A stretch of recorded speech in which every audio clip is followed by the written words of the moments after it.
This is day 130, and today we are looking at early versus late binding. So in my previous video, I mentioned that there is early binding and there is late binding.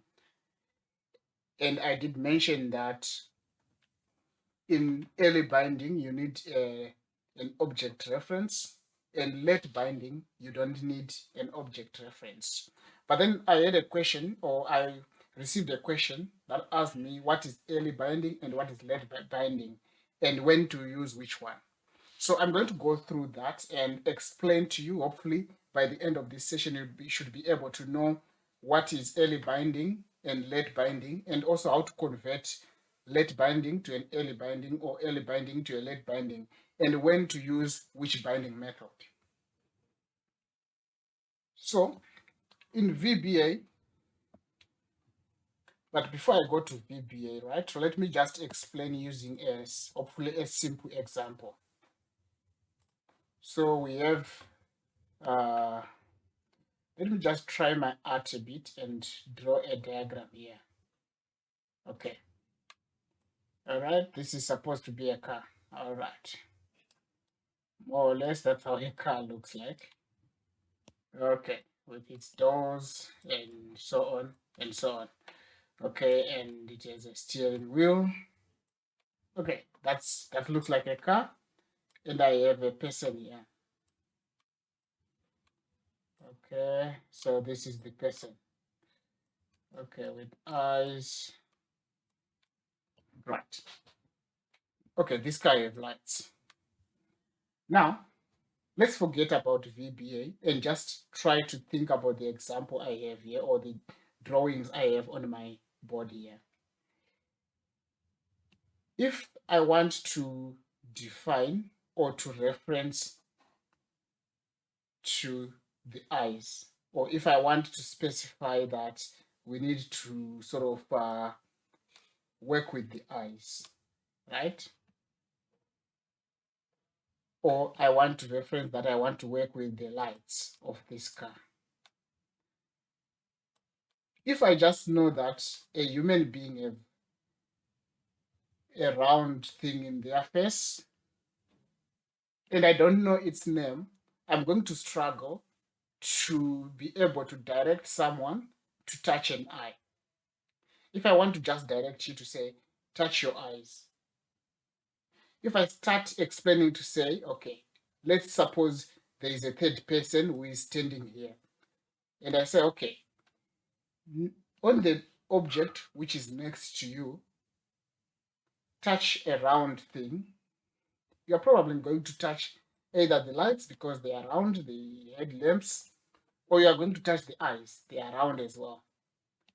And if I then go again and specify that it's in the front, yes, the lights are in front of the car, and the eyes also are in front of your face or on somebody's face.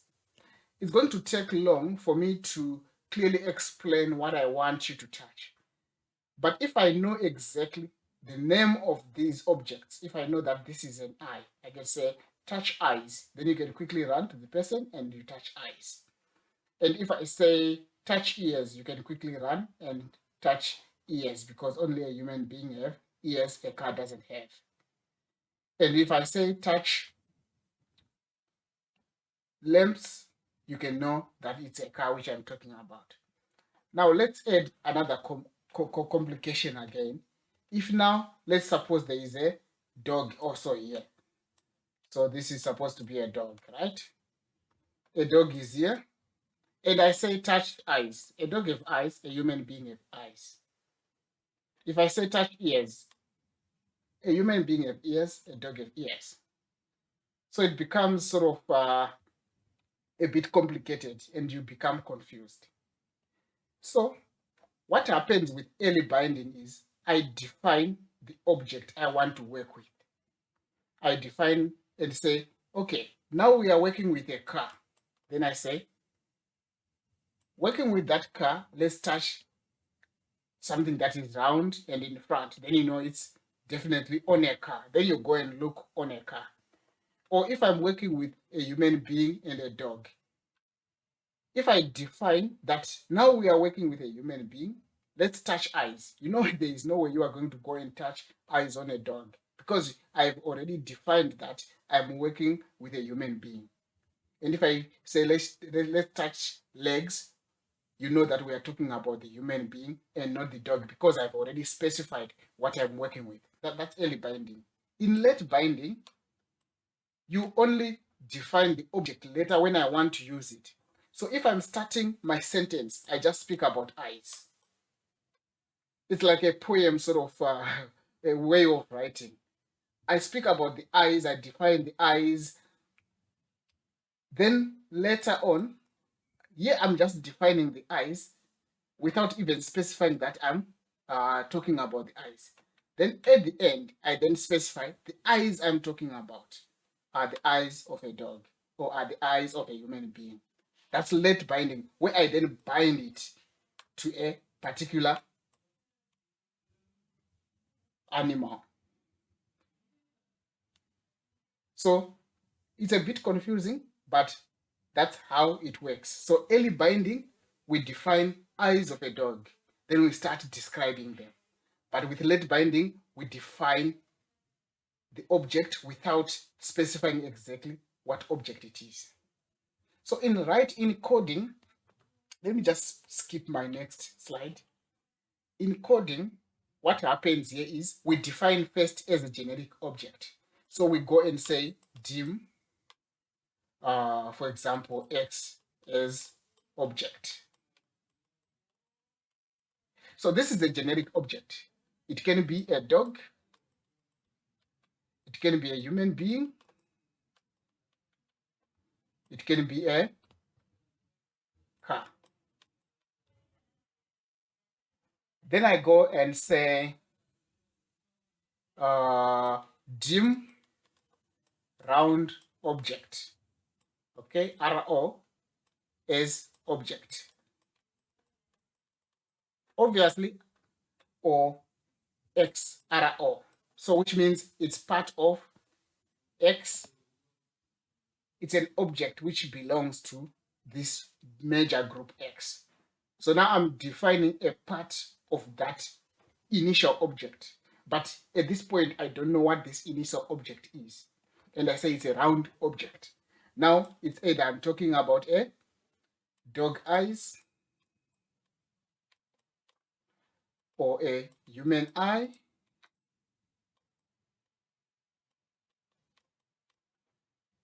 or a car lamp, the headlamps. Okay, my spelling is wrong. Lamps, right. So it's quite a number of things that I'm probably talking about. Then now I want to use the object now. I want to direct to give the final clue. Then I set my object. Then here I'm now defining what the object is, right? Set this object now to equate to a dog.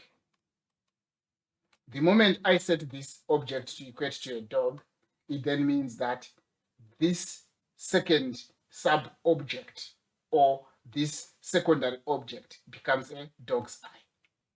That's how late binding works. But if I'm working with early binding, I would have said dim X as a dog. So here, as we start, I already know that X is a dog. Then when I say X round object, I'm talking about an eye of a dog. So it won't be necessary for me to go on and further define anything else here. So you would now go on and say when to use which one and what are the benefits of use which one.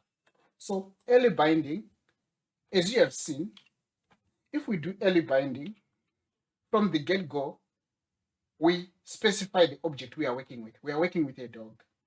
So instead of my module to carry all the definitions of dog, human, and car, and only later on to know that it's only using a dog, it would only carry one line of objects. It would carry the dog, dog eye, and know that it's working with this one. So it becomes a little bit faster. So speed, but it only becomes significant if your macro is very long and it's a very, very big code. If it's a very small code, you won't even notice the difference.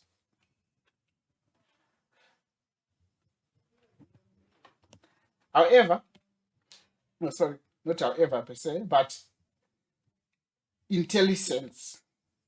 That's supposed to be IntelliSense here. IntelliSense. What is IntelliSense? When you're in VBA and you say, for example, car dot, if you are using early binding, you are going to get a list of suggestions of the properties of a car. So it will be headlamps, tires, steering wheel, and so on and so on. And if you say human dot, you get the properties of a human being. Then it becomes easier to write your code because you don't have to memorize and claim all the objects or all the properties of a particular object, but you get them with the IntelliSense help you. Now, let's talk about late binding. Late binding, it allows flexibility. That's number one. I don't have it here, but flexibility comes in. Let's say you have defined your object here. So as I've mentioned here, I have defined my object as a generic object. It's not yet a dog. Here, I don't know yet which one it is. Then at this point, let's say I want to use an object dog. I can set my object to dog. Then I continue with my macro and use all the properties on a dog. Then later on, I then decide I want to change my object to go to a next object. And now I want to use a human as an object. I just go on and set my human, my new object as equal to human. Then I start using the properties of a human object. But if I had used early binding, because I've tied already my object to a dog here, if I want to define again or to use now a human object, I have to start defining again from get-go. So it becomes like I have to repeat defining the same object again. So that's one of the benefits of late binding, that it's flexible. You can change it anytime to use whichever object you want to work with. And also it works well if you have an if statement. So if I have an if statement here, and depending on the if statement, I will pick an object I want to use. Then I can just go on and set my object depending on the if. Then the distribution of files. So if you want to distribute your files to other people who probably don't have the same version of Excel as you have, it is better to use late binding, because there it doesn't matter which version of Excel they have, their macro will still run smoothly. But if you use early binding, then you have to make sure that they are using the same version of Excel so that the same object library exists in their Excel. And also it's also used when you want to create add-ins using VBA. Then you have to use late binding, because there your add-in becomes usable with anyone using Excel, regardless of which version of Excel they are using. So now that we have defined what it is and more or less the benefits and the disadvantages, now we can go over to to VBA and see exactly how does it work in VBA. So over here I have early binding and I have late binding here. So you will see here I'm defining my object, right? I'm setting my object dim olap as outlook dot application. This is early binding because I'm tying olap to Outlook application, which means later on I cannot use it as any other object, right? Then I go on and say set olap equals to a new Outlook application. Then it just creates a new instance here. Then if I say debug.print, I'm now printing the email of the active user. I'm going to just show you how IntelliSense helped me to do this, because actually I didn't know how to get to get the user address, but I just used IntelliSense to keep on pressing dot until I get to the last property, which is there. Then I can just debug and print the email address. With late binding, it's exactly the same. I'm debugging, printing the same thing, but here the way I define the object, I first define it as an object. But when I now want to use it, I can now then say, okay, wait a minute, I set it equal to create object. So now I create the object. So I only create an object when I want to use it. But with early binding, I create an object here. So I declare it and create it at the same time. So let's just go and see how these two work differently. So let me just check if I have unticked my. So I don't have my Microsoft Outlook. I know the library I need is Microsoft Outlook 16. So I don't have it ticked here. So let me try to run late binding. Let me just delete my debug here. So so early binding tells me that no, you don't have this set. Let me just run it again. User defined type, not defined. This means that I don't have the relevant library selected.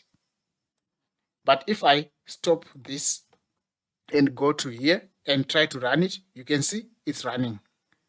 You can see it prints my email. So it's actually tying to my Outlook and printing the active user, which is mail7277379, which is the email address I'm using here.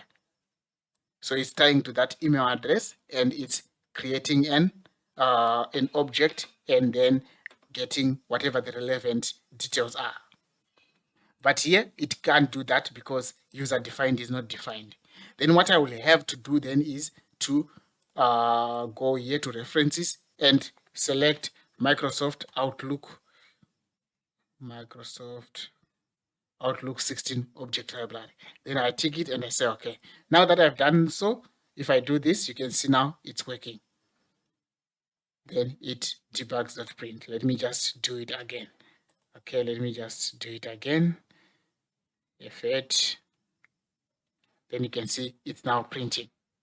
Now, remember I said that with early binding, it helps with IntelliSense, whereas this one does not have IntelliSense.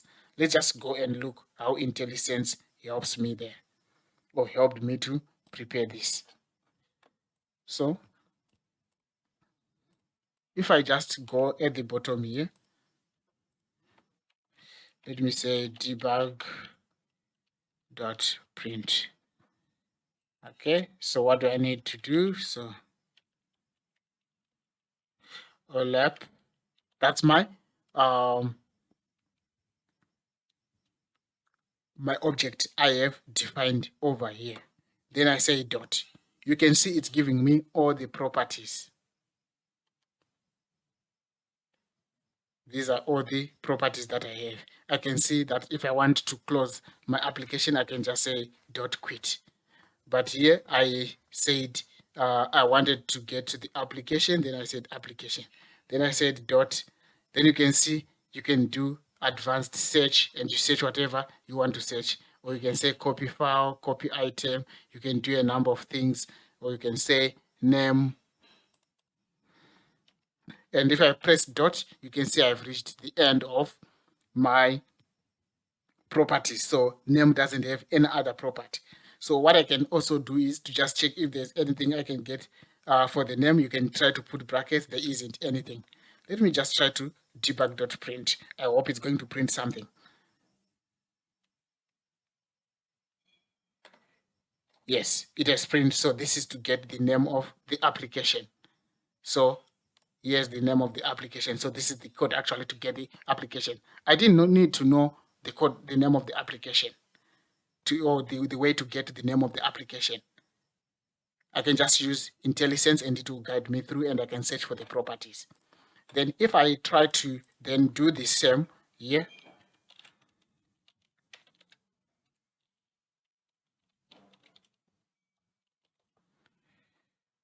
debug.print. So if I say, you can see nothing comes up.